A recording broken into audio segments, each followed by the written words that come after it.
Hello, লালনটিদের সমঝোতার দেশ। আল্লাহ! দিন, দিন টাইটেল লম্বা হয়েই যাচ্ছে, হয়েই যাচ্ছে। তা কি খবর তোমাদের? তোমাদের তো খুব সুখ চলতেছে। আমার তো মানে দেখে খুবই আনন্দ লাগতেছে। তোমরা এত সুখে যে আছো। তা এত সুখের মধ্যে তোমাদের কেন ভারতের তেল লাগে এখন? তোমাদের না ৩৫ বছর পরে একটা বেড়া ফরাদিন মন্ত্রী এসেছে। তো সেই বেড়া ফরাদিন মন্ত্রী নিয়ে তোমাদের ভালো লাগতেছে না? সবসময় দেখতাম শেখ হাসিনার আমলে ২৫ বছরের মধ্যে শেখ হাসিনার আমল আসলেই দেখতাম শেখ হাসিনা ইন্ডিয়ার কাছে ভারত বেচে দিছে। তা লাস্ট যেটা প্রোপাগান্ডা ছিল, প্রোপাগান্ডা না যেটা মানুষ বিশ্বাস করে, পাইপ দিয়ে ব্রাহ্মণবাড়িয়াতে মোটা, মোটা পাইপ আছে, সেই পাইপ দিয়ে ভারতের কাছে গ্যাস বিক্রি করে দিছে বাংলাদেশ। তো সেই গ্যাস বিক্রির পাইপ তো নিশ্চয়ই বন্ধ করে দিছে ইউনুস ১৮ মাসে। তো সেই পাইপ দিয়ে ইন্ডিয়াকে বলো তেল দিতে, তাইলেই তো হয়। কিন্তু একই সাথে আবার একটা প্রশ্ন আমার ছোট্ট মনে একটা ছোট্ট প্রশ্ন উঠছে। তা এতদিন শেখ হাসিনাকে শেখ হাসিনাকে বলা হয় মোদির এই সেই হ্যান-ত্যান। এখন যেহেতু বেড়া প্রধানমন্ত্রী তো এখন তো মোদিজির সাথে আর কোনো সম্পর্ক স্থাপন করা যাচ্ছে না। তো ওই টাইপের সম্পর্ক। তো তাইলে কি তারেক ভাইয়ার নতুন আব্বুর নাম মোদিজি হবে? হুম? এটা আমার ছোট্ট একটা প্রশ্ন। নাইলে ভারতের কাছে কেন আমরা সাহায্য চাবো? আমরা তো ভারতের চুকে চুক রেখে কথা বলবো। ২৬ লাখ ইন্ডিয়ানকে গেড়ি ধরে বাংলাদেশ থেকে বের কইরা দিব।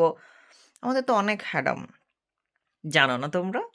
তো তোমরা কেন এখন ইন্ডিয়ার কাছে তেল চাইতেছো? ইন্ডিয়ার কাছে বলো যে বাংলাদেশ থেকে যেন ভুলেও ১ ফোঁটা তেল ইন্ডিয়াতে না যায়, ১ ফোঁটা গ্যাস ইন্ডিয়াতে না যায়।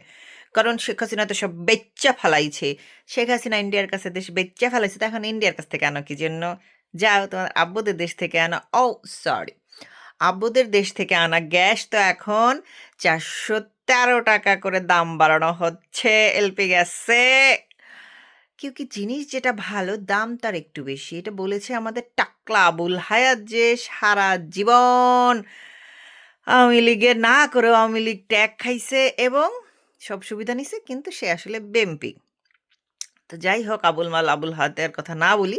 এখন আমরা আসি অন্য ইস্যুতে সেটা হচ্ছে তোমরা যে এত হাউস করলা, এত বয়ান দিলা যে বঙ্গবন্ধুকে আওয়ামী লীগ একাই দখল করে রাখে, আওয়ামী লীগ কুক্ষিগত করে রাখে, সার্বজনীন হইতে দেয় না, হ্যান না, ত্যান না। গত প্রায় ২ বছর তো হয়েই গেল। বর্তমানে ১৯ মাস চলতেছে। আ না ১৮ মাস চলতেছে। ১৮ মাসের মধ্যে আমরা তো দেখি নাই তোমরা বঙ্গবন্ধুকে ধারণ করে এমন কিছু করতে। দেখছি, দেখব না কেন? অবশ্যই দেখছি। সেটা ২৪শে জুলাই আগস্টে যখন বঙ্গবন্ধুর ভাষণ বাজে, "বঙ্গবন্ধুর বাংলায় বৈষম্যের ঠাঁই নাই" বলে, বলে চিল্লাইছিলা গলা ফাইরা। ওই সময়টুকু দেখছি। কিন্তু ৫ই আগস্ট থেকেই সেটা আবার উল্টায় গেছে। বুঝছো? বঙ্গবন্ধুর বাড়ি যখন ভাঙলো তোমাদের কারো কোনো স্যাদ-ব্যাত হয় না। তোমাদের সবাই মানভোদা তখন হাদি হইয়া পইড়া ছিল। হাদির মতো চেগাইয়া পইড়া ছিল। কিন্তু এখন এই যে ২৬ সালের ৭ই মার্চ বঙ্গবন্ধুর ভাষণ বাজানোর অপরাধে এরে ধরে নিচ্ছে, তারে ধরে নিচ্ছে,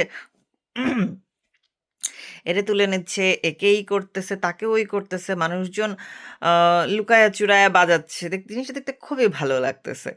খুব ভালো লাগতেছে। তোমরা বঙ্গবন্ধুকে খুব একেবারে কলিজায় তুইলা নিছো। তোমরা সার্বজনীন কইরা ফেলছো। ব্যাপারটা বেশ এক্সাইটিং। এই এক্সাইটিং ব্যাপারটা এই চোদনা বাঙ্গুজাদের দেখা জরুরি ছিল। কারণ তারা বুঝতে পারে নাই আওয়ামী লীগ ছাড়া বাংলাদেশের মুক্তিযুদ্ধের সপক্ষের দল বলে আসলে কিছু হয় না, কিছু নাই। যে বিএনপি ইলেকশনের আগে, আগে মুক্তিযুদ্ধের শরবত খাওয়াইয়া তোমাদের ঘোল খাওয়াইছে যে মুক্তিযুদ্ধের পক্ষের দল হচ্ছে বিএনপি, সেই বিএনপি জামাতের আমিরের সাথে চুমাচাটি করে বেড়াচ্ছে। আ আ এই লোকটার নাম কি? এই লোকটার নাম কি? আচ্ছা ভুলে গেলাম। যাই হোক ওই সেই চিহ্নিত রাজাকার তাদেরকে কোলে তুলে ঘুরে বেড়াচ্ছে।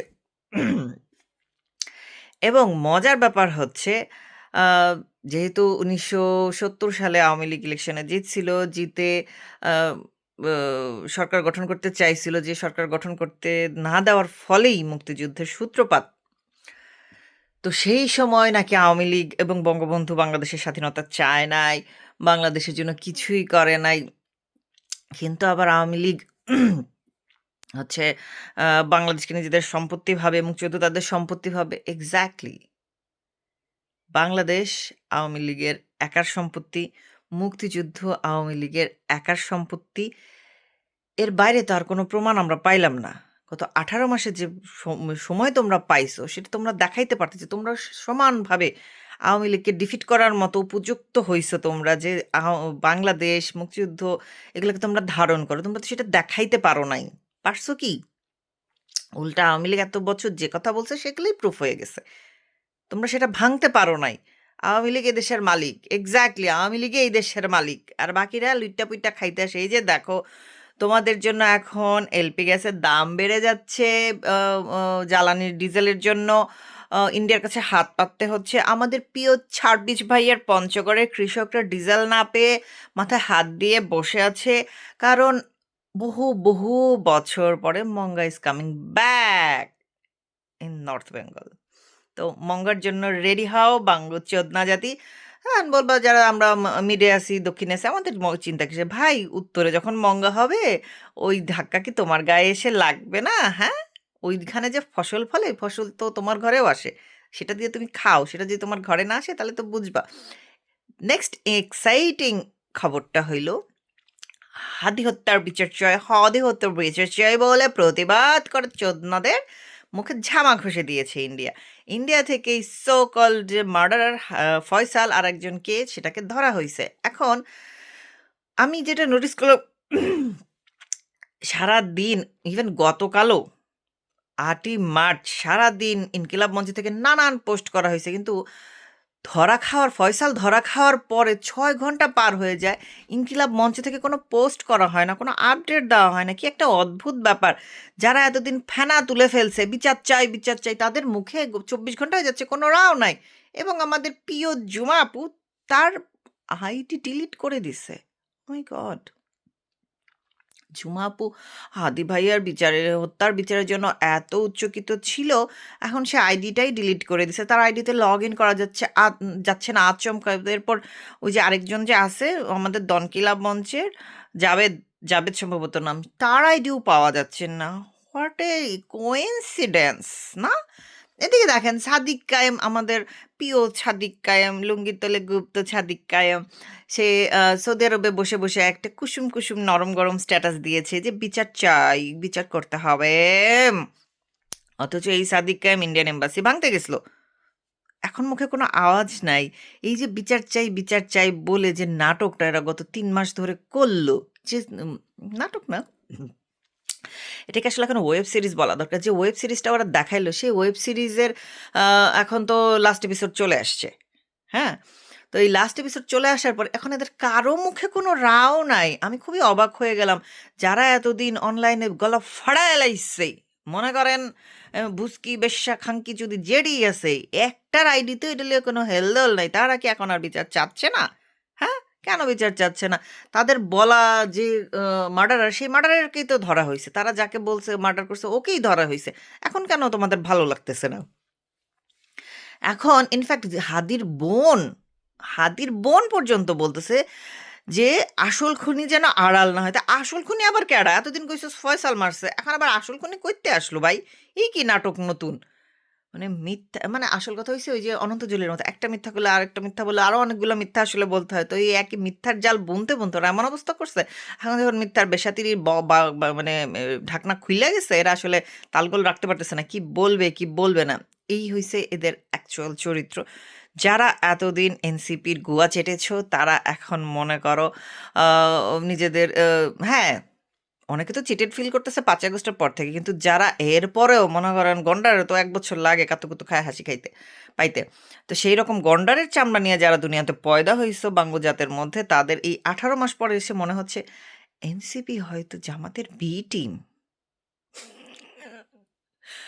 ভাই এমনি বলে নাই যে বিশ্বের মধ্যে সর্বনিম্ন আইকিউ হইছে এই বাঙালি চোদনাদের। এটা প্রমাণ করে দিছো তোমরা। তো এই যে প্রমাণ করছো, এখন সেটা বসে খাও রোজার মধ্যে। তোমাদের খুব আরাম চলতেছে দেখতে পাইলাম। উফ! কি যে ভালো লাগে। তোমাদের গ্যাস নাই, তেল নাই। তেলের জন্য লাইন ধইরা দাঁড়ায়া থাকো। ওহ! আজকে যদি এই ঘটনা শেখ হাসিনার আমলে হইতো রে ভাই! যারা এখন বলে শেখ হাসিনাকে এইসব মেট্রো রেল ফাদ্দাসিতে বাফের ঠেহা দিয়া করছে, আমগো সরকারে কি জানি আমগো পাবলিকের টেহা দিয়া করছে। তো সেই পাবলিকের সরকার আমাদের নতুন ফরাদিন মন্ত্রী যখন এসে বসেছে, তাকে বলো পাবলিকের টাকা দিয়ে এই সমস্যাগুলো একটু সমাধান করে দেখাইতে। দেখি তার ভাঙ্গা মাজার, ভাঙ্গা শ্যাটার কত জোর আমরা একটু দেখি। হ্যাঁ, শুধু শুধু ছুটির দিন অফিস করলে তো হবে না। ছুটির দিন অফিস করে কি বাইয়া ইন্ডিয়ার কাছে ভিক্ষা করতেছে? একটু ডিজেল দাও, একটু ডিজেল দাও, চেটে চেটে খাবো। হ্যাঁ।